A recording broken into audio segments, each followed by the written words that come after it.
YS Jaganmohan Reddy గారు ప్రతిపక్ష హోదా ఇవ్వకపోతే అసెంబ్లీకి రారా, అసెంబ్లీకి రాకుండా ప్రజా సమస్యలు గళమెత్తరా? ఈ టాపిక్ మీద ఇవాళ మాట్లాడదాం. మనతో పాటు వెలుగు టీవీ రవీంద్ర గారు ఉన్నారు. సార్ నమస్కారం అండి. నమస్తే వెంకటేష్. సార్ చెప్పండి, ఒక జర్నలిస్ట్ గా ఇప్పుడు పవన్ కళ్యాణ్ గారి కామెంట్స్ కానివ్వండి, లేకపోతే అసలు ప్రతిపక్ష హోదా ఇవ్వకపోతే అసెంబ్లీకి రారా జగన్మోహన్ రెడ్డి గారు? ప్రతిపక్ష హోదా ఇవ్వకపోతే అసెంబ్లీకి వెళ్ళకూడదని ఏం లేదు, వెళ్ళాలి. ఒక ఎమ్మెల్యేగా అసెంబ్లీకి వెళ్ళొచ్చు. ఎందుకంటే ప్రజలు ఎన్నుకున్నది ప్రజా సమస్యలు వినిపించడం కోసం. అసెంబ్లీకి వెళ్ళి మా సమస్యలు మాట్లాడని చెప్పి ఎన్నుకున్నారు కాబట్టి ఖచ్చితంగా వెళ్ళాలి.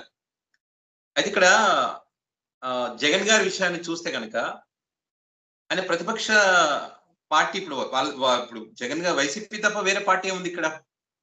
టీడీపీ, జనసేన, బీజేపీ 3 మిత్రపక్షంగా ఉన్న పార్టీలు వాళ్ళు. సో వాళ్ళు ప్రతిపక్ష పాత్ర పోషించడానికి అవకాశం లేదు కదా. అసెంబ్లీలో ఎవరైతే ప్రతిపక్ష పాత్ర పోషిస్తారో వాళ్ళు ఆ పాత్ర పోషిస్తే ప్రజా సమస్యలు అనేటువంటివి క్లియర్ అవుతాయి. ఇక్కడ వాటిని మాట్లాడడానికి టైం దొరుకుతుంది. జగన్ గారు ప్రతిపక్ష హోదా అడుగుతున్నది, ప్రతిపక్ష హోదా ఉంటేనే నేను వస్తా అని చెప్తున్నది ఎందుకు అంటే, హౌస్ ఆఫ్ ది లీడర్ ఎంత మాట్లాడతాడో ఆయన తర్వాత అంత మాట్లాడేటువంటి అవకాశం ప్రతిపక్ష అపోజిషన్ లీడర్కి వస్తుంది. ఇప్పుడు కూటమి వీళ్ళు ఉన్నారు, కూటమి పార్టీ నాయకులు ఉన్నారు, ప్రభుత్వం ఉంది, మేము అద్భుతాలు చేసేస్తాం, ఇది మంచి ప్రభుత్వం కాబట్టి ఇంకా చెప్పడానికి ఏం లేదు, జగన్ గారు మాకు ప్రజల నుంచి మంచి ఆదరణ వస్తుంది కాబట్టి జగన్ గారు దాన్ని ప్రజలు తప్పుదో పట్టించడానికి ఒక డ్రామాను తెరపైకి తీసుకొచ్చారనేటువంటిది వీళ్ళ యొక్క వాదన. అంటే నిజంగానే మీరు మంచి ప్రభుత్వమే అయితే కనుక, ప్రజలకు మీరు చెప్పిన హామీలను అమలు చేస్తుంటే కనుక ప్రతిపక్ష హోదా ఇవ్వడానికి వచ్చినటువంటి నష్టం ఏంటి? పవన్ కళ్యాణ్ గారు అంటారు లీగల్ గా చట్టపరంగా చాలా ఇబ్బందులు ఉన్నాయి అని అంటారు. ఎక్కడ లీగల్ గా ఇబ్బందులు ఉన్నాయి, ఎక్కడ చట్టపరంగా ఇబ్బందులు ఉన్నాయనే దానికి సంబంధించి వీళ్ళ అంటే బీజేపీ పార్టీ ఎన్డీఏ కూటమిలో భాగంగా ఉన్నటువంటి వీళ్ళే, ఇదే పవన్ కళ్యాణ్ గారు ఆ బీజేపీ పార్టీ నాయకులు సీనియర్ లీడర్, చాలా క్రెడిబిలిటీ ఉన్నటువంటి లీడర్, లీగల్ గా కూడా మంచి అవగాహన ఉన్నటువంటి లీడర్, చట్టం పట్ల రాజ్యాంగం పట్ల మంచి అవగాహన ఉన్నటువంటి నాయకుడు సుబ్రహ్మణ్య స్వామి గారు మాట్లాడారు. ఏంటి జగన్ గారి ప్రస్తావన, ప్రతిపక్ష హోదా అవకాశం ఉందా లేదా అంటే ఈ 10% శాసనసభ్యులు ఉంటేనే ఇస్తానన్నటువంటి రూల్ ఎక్కడ కూడా లేదు, దానికి చట్టపరంగా ఎక్కడ కూడా లేదు, లా పరంగా ఎలాంటి ఇబ్బంది ఉండదు. ఇది జస్ట్ అంటే ఆయన ఉద్దేశం ప్రకారం ఇది ఒక చిత్తు పేపర్ మీద రాసుకున్నటువంటిదే. అది ఇప్పుడెప్పుడో గతంలో కొన్ని సంవత్సరాల క్రితం రాసుకున్నది అంతే. ఇది ఖచ్చితంగా ఇది చేయాలనే రూల్ ఏం లేదు.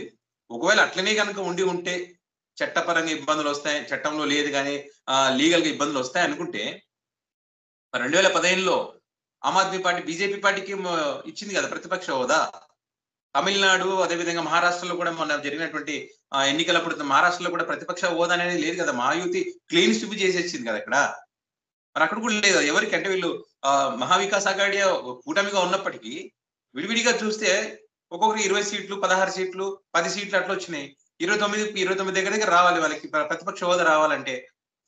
సో ఈ రకంగా అంటే ప్రతిపక్ష హోదా అనేటువంటిది ఒక పార్టీ అధినేతకు ఇంకొకరికి ఇవ్వాల్సినటువంటిది కాదు. ప్రజలను గౌరవించడం కోసం, ప్రజా సమస్యలను పరిష్కారం చేయడం కోసం, ప్రజా సమస్యల గురించి చర్చించడం కోసం. ఎందుకంటే ఈ శాసనసభ జరిగేదే ప్రజల సొమ్ముతో, ప్రతి రూపాయి ప్రతి ఖర్చు కూడా ప్రజల నుంచి వచ్చినటువంటిది కాబట్టి వాళ్ళకి సంబంధించినటువంటి అంశాలు పరిష్కారం జరగాలనే ఒక ఉద్దేశంతోనే జగన్ గారు అడుగుతున్నట్టుగా నాకు అనిపిస్తుంది. ఇక్కడ ఆ రకంగానే వీళ్ళు చూడొచ్చు. ఇవ్వాలి అనుకుంటే స్పీకర్ గారు ఇవ్వచ్చు, చంద్రబాబు నాయుడు ముఖ్యమంత్రి గారు కూడా కలిసి మాట్లాడుకొని ఇవ్వచ్చు, చేయొచ్చు దానికి. కానీ ఎందుకు ఇవ్వట్లేదు అంటే మనకి ఏమనిపిస్తుంది, ఇక్కడ లీగల్ గా ఇబ్బంది లేదు, చట్టపరంగా ఇబ్బంది లేదు, ఇంకా ప్రాబ్లం ఇక్కడ ఉంది. వీళ్ళు ఇవ్వచ్చు కానీ ఇవ్వట్లేదు ఎందుకంటే ఇవ్వకూడదు, ఇవ్వకుండా అవమానించాలనేటువంటి ఒక అభిప్రాయం మాత్రం ఇక్కడ కనిపిస్తా ఉంది. అండ్ అదే విధంగా ఇప్పుడు ఈ వీళ్ళ నాయకులు కానీ ఎమ్మెల్యేలు కానీ మాట్లాడుతున్నటువంటి మాటలు చూడండి. ఇప్పుడు జమ్మలమడుగు ఎమ్మెల్యే ఆదినారాయణ రెడ్డి గారు ఉన్నారు, ఆయన ఏం మాట్లాడుతున్నారు? 11 మంది ఉన్నారు, ఒక్కొక్కరికి 2 నిమిషాలు చొప్పున ఇచ్చినా కూడా 2 నిమిషాలు ఇస్తామని చెప్తా ఉన్నారు. అంటే ఇక్కడ అర్థమవుతుందా లేదా? ఇప్పుడు ఏమన్నా వీళ్ళు వైసీపీ పార్టీ నాయకులు అక్కడికి వెళ్ళి వీళ్ళ సొంత వ్యాపారాల కోసమో లేకుంటే వాళ్ళ ఏమైనా బిజినెస్ లకు ఇంకో వేరే దానికోసం అయితే చర్చించారు కదా, ప్రజా సమస్యల గురించి చర్చిస్తారు కదా.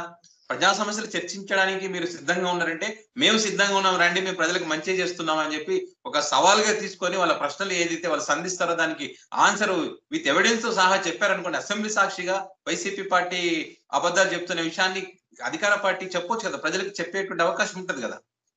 ఎందుకు చేయట్లేదు అని అంటే వాళ్ళ మనసుల్లో ఏంటంటే ప్రతిపక్ష హోదా అనేటువంటిది జగన్మోహన్ రెడ్డికి ఇవ్వకూడదు. గతంలో చేసినటువంటి ఛాలెంజ్లు కానీ ప్రతిపక్షం మేము ఇవ్వనివ్వమని చెప్పి ఇప్పుడు జగన్ గారి ప్రస్తావన ఒకటి తెస్తా ఉన్నారు. జగన్ గారు గతంలో మాట్లాడినటువంటి మాటలు 2019 అధికారంలో ఉన్నప్పుడు నేను గనక ఒక 3-4 ఎమ్మెల్యేలను తీసుకుంటే ప్రతిపక్ష హోదా ఉండదని చెప్పారు అని చెప్పి ఒక అంశాన్ని తెరపైకి తీసుకొచ్చారు. వాళ్ళు తీసుకుంటే అన్నట్టు తీసుకుంటే అనలేదు. అలాంటి పరిస్థితి ఉంటే కనుక ఈ ప్రతిపక్ష హోదా అనేటువంటిది ఉండదు అని జగన్ గారు అప్పుడు చెప్పడం జరిగింది. అందుకని నేను ప్రతిపక్ష హోదా మీకు ఇవ్వకుండా చేస్తానని చెప్పి ఆ ఛాన్స్ ఉన్నా కూడా ఆయన ప్రతిపక్షం ఉండాలి, ప్రశ్నించాలన్న ఉద్దేశంతోనే మాట్లాడాను కానీ తప్ప అక్కడ వాళ్ళని ఏం చేయాలి అవకాశం ఉన్నా కూడా. ఒకవేళ ఎవరైనా వస్తానంటే కనుక పార్టీకి రాజీనామా చేసి తన పార్టీలోకి రావాలి అని చెప్పి చెప్పినటువంటి పరిస్థితి.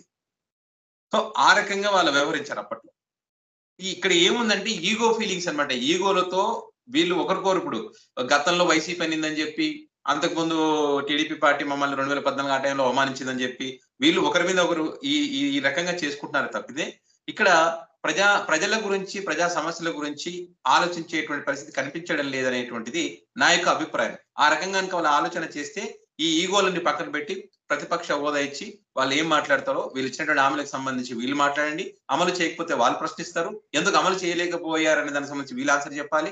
మరి ఎవరి వల్ల రాష్ట్రం లూటీ అయింది, దేని వల్ల అయింది, రాష్ట్రం విధ్వంసం చేశారనేటువంటి వీళ్ళు ఏదైతే లెక్కలు చెప్తా ఉన్నారో ఈ లెక్కలన్నిటికి సంబంధించి అసెంబ్లీ సాక్షిగా వీళ్ళిద్దరు కూర్చొని మాట్లాడుకుంటేనే సెట్ అవుతుంది. దానికి ఏం కావాలి, టైం కావాలి. టైం కావాలంటే ఏం కావాలి, ప్రతిపక్ష హోదా అనేటువంటిది ఉండాలి. ఉంటే తప్ప మాట్లాడలేనటువంటి పరిస్థితి ఉంది ఇక్కడ. సో ఇవన్నీ గమనించి వాళ్ళు తీసుకోవాలి కానీ లేదేమి రూల్స్ లేదు, జర్మన్ పోండి, అడిగిపోండి, ఇడిపోండి అంటే ఇప్పుడు మీరు వచ్చింది ఇప్పుడు లార్జెస్ట్ పార్టీ అని చెప్పి పవన్ కళ్యాణ్ గారు అంటారు. లార్జెస్ట్ పార్టీ అయితే ప్రతిపక్ష హోదా ప్రతిపక్ష నాయకుడిగా మీరు ఏమైనా ఉండే ఛాన్స్ ఉందా? ఉండరు కదా. మీరు మిత్రపక్షంగా ఉన్నారు, మీరు ఎట్లా ప్రతిపక్ష రండి, మరి బయటికి రండి, మరి వాళ్ళతో విభేదించి మేము కూటమిలో ఉన్నామని చెప్పి బయటకు వచ్చి ప్రతిపక్ష పాత్ర పోషించండి. మీకు 21 సీట్లు వచ్చినాయి కదా, పోషించండి, మళ్ళీ ప్రజల తరఫున పోరాటం చేయండి. మళ్ళీ అయితే మనమైతే ఎన్నికలకు ముందు ఈ రకంగా అయితే హామీలు ఇచ్చినాం కదా, మరి హామీలు అమలు చేయలేకపోతున్నాం కాబట్టి మేము ప్రతిపక్ష పాత్ర పోషిస్తాం, ప్రజల తరఫున పోరాడాల్సిన బాధ్యత మాకుందని చెప్పి పవన్ కళ్యాణ్ గారు మాట్లాడమని నేను చెప్పండి, తప్పే ఉంది.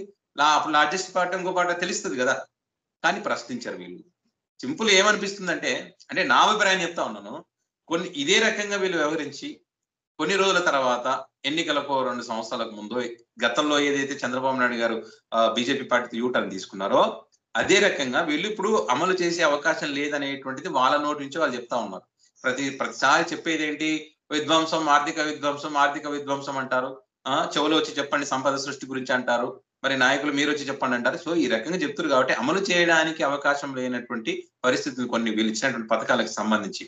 సో ఈ ఇబ్బంది రాకుండా వ్యతిరేకత పక్కకి పోకుండా వ్యతిరేక ఓటు ఇట్లా చీలకుండా ఉండేందుకు తర్వాత పవన్ కళ్యాణ్ బీజేపీ జనసేన బీజేపీ 2 పార్టీలు టీడీపీ నుంచి విడిపోయి అప్పుడు వీళ్ళకి ప్రతిపక్ష హోదా ఎవరికి జనసేనకు ప్రతిపక్ష హోదా వచ్చే ఛాన్స్ ఉంటుంది. ప్రతిపక్ష నాయకుడు ఆయన ఉండి జగన్ గారిని వెనక్కి చెయ్యాలని చెప్పి ఏదున్నా మేమే చేస్తామని చెప్పి వాళ్ళు ఒక డ్రామా ఆడడానికి అవకాశం ఉండే ఛాన్స్ ఉన్నట్టుగా అయితే నాకు అనిపిస్తుంది. ఆ రకంగా ఏమైనా చేస్తారేమో అనేటువంటి నా అభిప్రాయం. సో అంతకుమించి ఇక్కడ ఇంకా పెద్దగా ప్రజల గురించి ఆలోచిస్తున్నట్టయితే నాకేం కనిపించట్లేదు. ఇంకా అసలు ఎందుకు భయపడుతున్నారంటారు వీళ్ళు ప్రతిపక్ష హోదా ఇవ్వడానికి? ఎందుకు భయపడుతున్నారంటే ఇదే చెప్తున్నా కదా, ఇప్పుడు వీళ్ళు వస్తే టైం ఉంటది కదా, ఆ టైంలో వీళ్ళు ఏదైనా అడుగుతారు. వీళ్ళ హామీలకు సంబంధించి అడగడానికి టైం దొరుకుతుంది. ఇప్పుడు 2 నిమిషాలు మాట్లాడితే ఏం అడుగుతారు, 2 నిమిషాలు ఏం చెప్పగలరు వాళ్ళు ఏదో చెప్తారు. వెంటనే స్పీకర్ ఎవరున్నారు, జగన్ ఓడిపోయాడు కానీ చావలేదన్న వ్యక్తి స్పీకర్ గా ఉన్నారు అక్కడ. సో ఆ స్పీకర్ గారు ఏం చేస్తారు, మైక్ కట్ చేస్తారు. 2 నిమిషాలు మాట్లాడితే 3వ నిమిషం మాట్లాడకపోతే కట్ చేస్తారు. నీకు వాళ్ళ వాయిస్ ఎక్కడ వినిపిస్తుంది, ఛాన్స్ లేదు కదా. సో ప్రజలకు తరపున మాట్లాడడం కోసమే జగన్ గారు అడుగుతున్నారని చెప్పి వీళ్ళు అట్లా అనుకోవట్లేదు. లేదా జగన్ ప్రతిపక్ష హోదా కావాలంటే ప్రతిపక్ష హోదా ఇస్తే ఇప్పుడు జగన్కి వచ్చినది పోయేది ఏం లేదు. మీరు ఇవ్వకపోతే బయట తిరుగుతాడు, ప్రజల మధ్యన ఉంటాడు. ఇప్పుడు ప్రజలతో తిరుగుతున్నారు కదా, యాక్టివ్ గానే ఉన్నారు కదా. మరి ఇప్పుడు మీరు ఇక్కడ అసెంబ్లీలో అవకాశం ఇవ్వకపోయినా కూడా ప్రెస్ మీట్ పెట్టి మాట్లాడుతున్నాడు, సుదీర్ఘంగా మాట్లాడుతూ ఉన్నాడు. అక్కడ అసెంబ్లీ సమావేశాలకు సంబంధించిన వ్యూవర్షిప్ కన్నా కొన్ని లెక్కలు గణాంకాలు ఉన్నాయి కదండి, దానికన్నా ఇక్కడే ఎక్కువ వ్యూవర్షిప్ ఉంది. ఇక్కడే దీన్ని వాచ్ చేస్తా ఉన్నారు ఎక్కువ మంది కూడా. సో ఇట్లా వాళ్ళ ఉద్దేశం ఏంటంటే జగన్ అసెంబ్లీకి రాకూడదని ఉంది, రావాలి, వస్తే ప్రతిపక్ష హోదా ఇవ్వమనేటువంటిది ఒక ఆలోచన. వస్తే కనుక ఈ రఘురామకృష్ణరాజు లాంటి వాళ్ళు కానీ, ఇప్పుడు అయ్యన్న పాత్రుడు, అసలు ఇప్పుడు స్పీకర్ గారు ఉన్నారు కదా, వాళ్ళు కానీ అధ్యక్షాన్ని పిలిపించుకోవాలి, మైకులు కట్ చేయాలి. సో ఈ రకంగా ఉందని అనిపిస్తుంది అంతే. ఓకే ఓకే, చూసారు కదండి జగన్మోహన్ రెడ్డి గారి ప్రతిపక్ష హోదా గురించి మీరేమనుకుంటున్నారో మాకైతే కింద కామెంట్స్ కూడా తెలియజేయండి. Thank you for watching.